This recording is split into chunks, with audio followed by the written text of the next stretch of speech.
I'm Harrison Keeley. Here's what you need to know today. First, a Baylor student is dead after practicing in the school swimming pool. The school says 16-year-old Sumner Smith apparently suffered from a cardiac incident. He was given CPR and taken to Erlanger, where he passed away. School counselors will be made available today. A new report shows that VW's pollution scandal likely caused dozens of deaths. The car spewed up to 40 times the U.S. pollution limit, creating tiny particles of soot that cause heart problems. Experts say the cars caused up to 94 deaths, and that's in the United States alone. Engineers say the pollution was far deadlier in Europe, perhaps causing hundreds of deaths per year. Volkswagen's emissions scandal could cost the company nearly $80 billion. It's already lost $10 billion in brand value and $30 billion in market value, and the rest of the costs are yet to come. VW could spend up to $9 billion fixing the cars, as much as $18 billion in fines from the EPA, and even more in lawsuits and lower sales. The company has only set aside $7 billion to cover the cost of the scandal. Experts say the misconduct will likely end Volkswagen's status as the world's biggest car maker. A county commission in Tennessee is set to take up a resolution asking God not to smite them for gay marriage.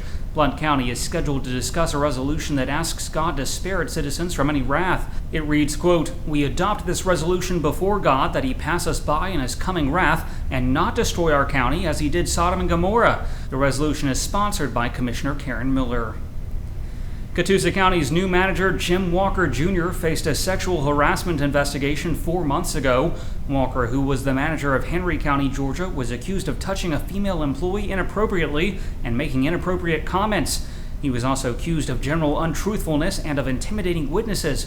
Walker denied the allegations but stepped down. He says the investigation was a hatchet job motivated by politics, not facts. The UTC football team has received its highest ranking ever. The Mocs moved up 2 spots to number 6 in the FCS Coaches Poll. The Mocs have never been ranked higher than 8th. The team plays a home game against Furman this Saturday. The Chattanooga dispatch offices for the Highway Patrol and the Department of Transportation are combining. The Highway Patrol Center in Tiftonia will be moved to TDOT's Traffic Management Center, but the two will have separate offices. It could be the first of several such combinations across the state. Voters have chosen the best doctor in Chattanooga. Dr. Chip Crump from Park Ridge won Best General Practice Doctor in the Best of the Best Awards. The finalists were Drs. Nicholas Salt and Cynthia Beeler. A Dalton company is the first carpet maker in the world to eliminate sending waste to landfills. J&J Flooring Group breaks down production scrap to reuse its raw materials, and the rest of its trash is shipped to a waste-to-energy facility to create steam power.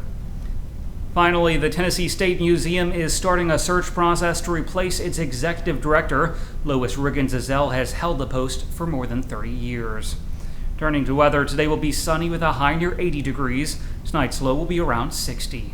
That's it for today's news. Thanks for being with us. You can find more on these stories and breaking news at timesfreepress.com.